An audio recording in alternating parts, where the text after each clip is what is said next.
নমস্কার প্রিয় দর্শকবৃন্দ, আজকের এই ভিডিওটিতে আমি আলোচনা করব সিংহ রাশির মানুষদের নভেম্বর মাস কেমন যাবে। বন্ধুগণ, নভেম্বর মাসে আপনাদের জীবনে কি কি পরিবর্তন আসবে, কোন ক্ষেত্রে বেশি লাভবান হবেন এবং আপনাদের চাকরিগত ক্ষেত্র কেমন কিংবা কর্মজীবনে কেমন সাফল্য প্রাপ্তি করতে পারবেন, কিংবা কোথায় ইনভেস্ট করলে আপনারা বেশি লাভবান হবেন, কোথায় আপনারা খুব সতর্কতা অবলম্বন করে চলবেন, এই সমস্ত খুঁটিনাটি বিষয়গুলি আলোচনা করব আজকের এই ভিডিওটিতে। তাই অবশ্যই ভিডিওটি সিংহ রাশির মানুষদের জন্য খুবই উপকৃত একটি ভিডিও হতে চলেছে। তো বন্ধুগণ, মনোযোগ সহকারে দেখার এবং শোনার অনুরোধ রইল। আশা করছি খুবই উপকার বোধ করবেন। তো বন্ধুগণ, মূল আলোচনায় যাব তার আগে আপনি যদি সিংহ রাশির মানুষ হয়ে থাকেন তাহলে অবশ্যই ভিডিওটি শুরুতে একটি লাইক করে কমেন্ট বক্সে ওম নমঃ শিবায় হর হর মহাদেব অবশ্যই লিখবেন এবং চ্যানেলে নতুন হলে সাবস্ক্রাইব করবেন আর শেয়ার করবেন আপনার নিকটবর্তী সিংহ রাশির মানুষদের মধ্যে। চলুন এবার ভিডিওটির মূল আলোচনায় যাওয়া যাক। তো বন্ধুগণ, সিংহ রাশির প্রিয় দর্শক বন্ধুরা, নভেম্বর মাস আপনাদের জন্য একটি বিশেষ সময় নিয়ে আসছে। এই মাসটি আপনার জীবনে নানা ধরনের পরিবর্তন এবং সুযোগ নিয়ে আসবে। আপনার অধিপতি গ্রহ হচ্ছে সূর্য এবং সূর্যের অবস্থান এই মাসে তুলা রাশিতে রয়েছে এবং অন্যান্য গ্রহের গতিবিধি এই মাসে আপনার ভাগ্যে বিশেষ প্রভাব ফেলবে। তো বন্ধুগণ, প্রথমেই জেনে নেব আপনাদের কেরিয়ার এবং পেশাগত জীবন কেমন কাটবে। নভেম্বর মাস আপনার কর্মজীবনে একটি গুরুত্বপূর্ণ মোড় হতে পারে। মাসের শুরুতেই আপনি নতুন প্রজেক্ট বা কোনো দায়িত্ব পেতে পারেন এবং সেই সুযোগও পেতে পারেন। আপনার নেতৃত্বের গুণগুলি এই সময়ে বিশেষভাবে প্রকাশ পাবে এবং ঊর্ধ্বতন কর্মকর্তারা আপনার কাজের প্রশংসা করবেন।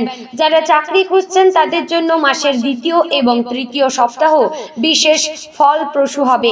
এই সময়ে গুরুত্বপূর্ণ ইন্টারভিউ কল আসতে পারে। আপনার আত্মবিশ্বাস এবং প্রতিভা আপনাকে সফলতা এনে দিতে পারে, তবে অতিরিক্ত আত্মবিশ্বাস যেন অহংকারে পরিণত না হয় সেদিকে অবশ্যই খেয়াল রাখবেন। ব্যবসায়ীদের জন্য এই মাস মিশ্র ফলাফল নিয়ে আসতে পারে। নতুন পার্টনারশিপ বা সহযোগিতার সুযোগ আসতে পারে, কিন্তু যে কোনো চুক্তি সই করার আগে ভালোভাবে যাচাই করবেন। মাসের মাঝামাঝি সময়ে আর্থিক বিনিয়োগের ক্ষেত্রে সতর্ক থাকবেন। পুরনো ব্যবসায়িক সম্পর্ক এই সময়ে আবারও মজবুত হতে পারে। চাকরিজীবীদের জন্য বেতন বৃদ্ধি বা পদোন্নতির সম্ভাবনা রয়েছে, বিশেষ করে যারা দীর্ঘদিন ধরে কঠোর পরিশ্রম করে আসছেন। তবে অফিসের রাজনীতি থেকে দূরে থাকার চেষ্টা করবেন। আপনার কাজের মাধ্যমেই নিজেকে প্রমাণ করতে পারেন। এবার জেনে নেব আপনাদের আর্থিক অবস্থা কেমন কাটবে। বন্ধুগণ, নভেম্বর মাসে আপনার আর্থিক পরিস্থিতি সামগ্রিকভাবে স্থিতিশীল থাকবে। মাসের প্রথম সপ্তাহে হঠাৎ কিছু খরচ হতে পারে, তবে তা আপনার বাজেটের বাইরে যাবে না। অপ্রত্যাশিত আয়ের উৎস তৈরি হতে পারে যা আপনাকে আনন্দিত করবে। বিনিয়োগের ক্ষেত্রে এই মাস বেশ ভালো। শেয়ার বাজার বা মিউচুয়াল ফান্ডে বিনিয়োগ করতে চাইলে মাসের দ্বিতীয় সপ্তাহ উপযুক্ত সময়, তবে জমি বা প্রপার্টি কেনার ক্ষেত্রে আরও কিছুদিন অপেক্ষা করা ভালো হবে। পুরনো ঋণ শোধ করার জন্য এটি একটি উপযুক্ত সময়। যদি কারো কাছে টাকা পাওনা থাকে তাহলে এই মাসে তা ফিরে পাওয়ার সম্ভাবনা বেশি, তবে নতুন করে কাউকে বড় অঙ্কের টাকা ধার দেওয়া থেকে বিরত থাকবেন। পারিবারিক খরচ বৃদ্ধি পেতে পারে, বিশেষ করে মাসের শেষের দিকে। কোনো উৎসব বা পারিবারিক অনুষ্ঠানের কারণে এই খরচ হতে পারে, তাই একটি সঞ্চয় অবশ্যই করে রাখা জরুরি।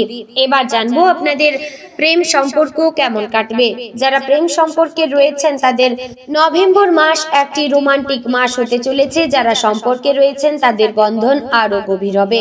আপনার সঙ্গীর সাথে মনের কথা খুলে বলার এটি উপযুক্ত সময়। অবিবাহিতদের জন্য মাসের মাঝামাঝি সময়ে নতুন কারো সাথে পরিচয় হতে পারে। এটি কোনো সামাজিক অনুষ্ঠান বা বন্ধুদের মাধ্যমে হতে পারে। প্রথম দর্শনেই আকর্ষণ অনুভব করবেন, তবে তাড়াহুড়ো না করে ধীরে ধীরে সম্পর্ক এগিয়ে নিয়ে যান। যাদের সম্পর্কে কিছুদিন ধরে সমস্যা চলছিল তাদের জন্য এই মাস সমাধানের সুযোগ নিয়ে আসবে। তাই বন্ধুগণ, খোলা মনে কথা বলুন এবং একে অপরকে বোঝার চেষ্টা করুন। মাসের শেষ সপ্তাহে একসাথে ছোট্ট একটা ট্রিপ বা আউটিং প্ল্যান করতে পারেন, যা সম্পর্কে নতুন প্রাণ সঞ্চার করবে। বিবাহিতদের দাম্পত্য জীবন সুখময় থাকবে, তবে মাসের প্রথম সপ্তাহে ছোটখাটো মতবিরোধ হতে পারে। ধৈর্য রাখুন এবং বিষয়গুলো ঠান্ডা মাথায় সমাধান করার চেষ্টা করুন। সন্তান সংক্রান্ত সুসংবাদও আসতে পারে। এবার জেনে নেব পারিবারিক জীবন কেমন কাটবে। বন্ধুগণ, পরিবারের সাথে আপনার সম্পর্ক এই মাসে আরো মধুর হবে। মাসের শুরুতে কোনো পারিবারিক অনুষ্ঠান বা উৎসব হতে পারে, যেখানে সবাই একত্রিত হবেন। এই সময়টা পরিবারের সাথে কাটানোর চেষ্টা করুন। বাবা মায়ের স্বাস্থ্যের প্রতি বিশেষ খেয়াল রাখুন, তবে তাদের সাথে নিয়মিত যোগাযোগ রাখার চেষ্টা করুন এবং তাদের প্রয়োজনে তাদের পাশে থাকুন। তাদের সমস্যাগুলি আপনি সমাধান করার চেষ্টা করুন। ভাই বোনেদের সাথে সম্পর্ক ভালো থাকবে এবং প্রয়োজনে তারা আপনাদের সাহায্য করবে। ঘরে ছোট বাচ্চা থাকলে তাদের পড়াশোনার প্রতি বিশেষ নজর দেবেন। তাদের সাথে সময় কাটাবেন, তাদের সমস্যাগুলো বুঝতে চেষ্টা করবেন। তাদের কোনো বিষয়ে আগ্রহ থাকলে তা উৎসাহিত করুন। এই মাসের তৃতীয় সপ্তাহে বাড়ির কোনো মেরামতির কাজ থাকলে তা শুরু করা ভালো হবে। নতুন কোনো আসবাবপত্র বা ইলেকট্রনিক্স জিনিস কেনার পরিকল্পনা থাকলে তাও এই সময় করতে পারেন। এবার জানবো আপনাদের স্বাস্থ্যের দিক কেমন কাটবে। বন্ধুগণ, স্বাস্থ্যের দিক থেকে নভেম্বর মাস মোটামুটি ভালো যাবে, তবে কিছু সাবধানতা অবলম্বন করা জরুরি। মাসের শুরুতে হালকা সর্দি, কাশি বা ঠান্ডা লাগার সমস্যা হতে পারে, তাই ঋতু পরিবর্তনের সাথে সাথে নিজের যত্ন নিন। বন্ধুগণ, হৃদরোগে যারা আক্রান্ত, যে সকল সিংহ রাশির মানুষরা, তারা অবশ্যই নিজেদের শরীরকে খেয়াল রাখুন। নিয়মিত হাঁটা কিংবা হালকা ব্যায়াম করবেন। কম তেল ঝাল মশলাযুক্ত খাবার খাবেন। বাইরের খাবার অ্যাভয়েড করবেন।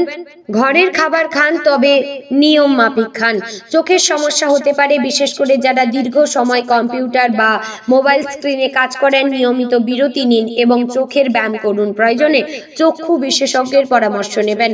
মানসিক স্বাস্থ্যের প্রতিও গুরুত্ব দিন। কর্মজীবনের চাপ আপনাকে মানসিকভাবে ক্লান্ত করে দিতে পারে, তাই নিয়মিত মেডিটেশন বা যোগ ব্যায়াম করুন। প্রিয়জনদের সাথে সময় কাটান। নিজেদের পছন্দের কাজ করার জন্য সময় বের করুন। খাবারের ক্ষেত্রে সুষম আহার গ্রহণ করুন। প্রচুর পরিমাণে জল পান করুন এবং ফলমূল খান। রাতে পর্যাপ্ত ঘুমানোর চেষ্টা করুন এবং ঘুমের অভাব যাতে না হয় সেই দিকে আপনারা লক্ষ্য নজর করবেন। এবার জানবো আপনাদের শিক্ষাগত জীবন কেমন কাটবে। বন্ধুগণ, যে সকল ব্যক্তিরা যারা সিংহ রাশির জাতক জাতিকারা রয়েছেন এবং শিক্ষাক্ষেত্রে জড়িয়ে রয়েছেন, সেই সকল ছাত্রছাত্রীদের জন্য এই মাস মিশ্র ফলাফল নিয়ে আসতে পারে। যারা পরীক্ষার প্রস্তুতি নিচ্ছেন তাদের জন্য মাসের প্রথমার্ধ বেশ চ্যালেঞ্জিং হতে পারে। মনোযোগ ধরে রাখতে সমস্যা হতে পারে, তবে হাল ছাড়বেন না এবং নিয়মিত পড়াশোনা চালিয়ে যাবেন। প্রতিযোগিতামূলক পরীক্ষার প্রস্তুতি নিচ্ছেন যারা, তাদের জন্য মাসের শেষার্ধ বেশ সুবিধাজনক হবে। এই মাসে আপনার ধারণ ক্ষমতা এবং বোঝার ক্ষমতা বৃদ্ধি পাবে। নতুন বিষয় দ্রুত আয়ত্ত করতে পারবেন। যারা উচ্চ শিক্ষার জন্য বিদেশে যাওয়ার পরিকল্পনা করছেন তাদের জন্য ভালো খবর আসতে পারে। ভিসা বা অ্যাডমিশন সংক্রান্ত কাজে অগ্রগতি হবে, তবে ডকুমেন্টেশনের ক্ষেত্রে অবশ্যই সতর্ক থাকবেন এবং সবকিছু আপনারা অবশ্যই যাচাই করে নেবেন, কারণ আপনারা কোনো কাজে হট করে সিদ্ধান্ত নিলে সেখানে আপনারা ভবিষ্যতে কিন্তু বিশাল বড় বিপদে পড়তে পারেন। তাই আগে থেকে সতর্ক থাকবেন। কোনো নতুন কোর্স বা স্কিল ডেভেলপমেন্ট প্রোগ্রামে যোগদান করতে চাইলে এটি উপযুক্ত সময়। অনলাইন কোর্স করার পরিকল্পনা থাকলে মাসের দ্বিতীয় সপ্তাহে শুরু করা আপনাদের জন্য ভালো হবে। বন্ধুগণ, নভেম্বর মাস আরো ভালো ফল পেতে কিছু জ্যোতিষশাস্ত্রের প্রতিকার অনুসরণ করতে পারেন। কিছু জ্যোতিষীর সঙ্গে আপনারা দেখা করে আলোচনা করতে পারেন। প্রতিদিন সূর্যোদয়ের সময় সূর্য দেবতাকে অবশ্যই জল নিবেদন করবেন। সূর্য মন্ত্র জপ করবেন। এটি আপনার আত্মবিশ্বাস বৃদ্ধি করবে এবং অনেক সমস্যাই দূর করবে। রবিবার রুবি বা লাল রঙের পোশাক পরার চেষ্টা করবেন। এটি আপনার শাসক গ্রহ সূর্যকে শক্তিশালী করবে। সম্ভব হলে তামার আংটি পরতে পারেন। দাতব্য কাজে অংশগ্রহণ করবেন, গরিব মানুষদের খাবার বিতরণ করুন বা কোনো শিক্ষা প্রতিষ্ঠানে দান করতে পারেন। এটি আপনার ভাগ্য উন্নতিতে সাহায্য করবে। এবং প্রত্যেক মঙ্গলবার এবং শনিবার অবশ্যই হনুমান চালিসা পাঠ করবেন 3 বার করে এবং হনুমান মন্দিরে গিয়ে পুজো দেবেন, একটি প্রদীপ জ্বালাবেন। নেতিবাচক চিন্তা থেকে দূরে থাকুন এবং ইতিবাচক মনোভাব বজায় রাখুন। প্রতিদিন সকালে আয়নার সামনে দাঁড়িয়ে নিজেকে উৎসাহিত করুন। বিশ্বাস করুন যে আপনি সব বাধা অতিক্রম করতে সক্ষম। অবশেষে বলা যায়, সিংহ রাশির মানুষদের জন্য নভেম্বরের একটি মিশ্র ফলের মাস হবে। কর্মজীবনে সাফল্য আসবে, তবে সাবধানতার প্রয়োজন রয়েছে। আর্থিক অবস্থা স্থিতিশীল থাকবে। প্রেম এবং পারিবারিক জীবন সুখের হবে। স্বাস্থ্যের প্রতি যত্নশীল থাকুন। আপনার স্বাভাবিক নেতৃত্বের গুণাবলী এবং আত্মবিশ্বাস আপনাকে সব চ্যালেঞ্জ মোকাবিলায় সাহায্য করবে। ইতিবাচক থাকুন এবং কঠোর পরিশ্রম করতে থাকুন, তাহলে সফলতা অবশ্যই আসবে। প্রিয় দর্শক বন্ধুগণ, আশা করছি ভিডিওটি আপনাদের ভালো লাগলো, উপকারে আসলো। যদি ভালো লেগে থাকে অবশ্যই লাইক, কমেন্ট, শেয়ার করবেন। চ্যানেলে নতুন হলে সাবস্ক্রাইব করে আমাদের পাশে থাকবেন এবং এরকম আর কোন রাশির সম্পর্কে জানতে চাইছেন অবশ্যই কমেন্ট করে জানাবেন। জয় শ্রীকৃষ্ণ, রাধে রাধে।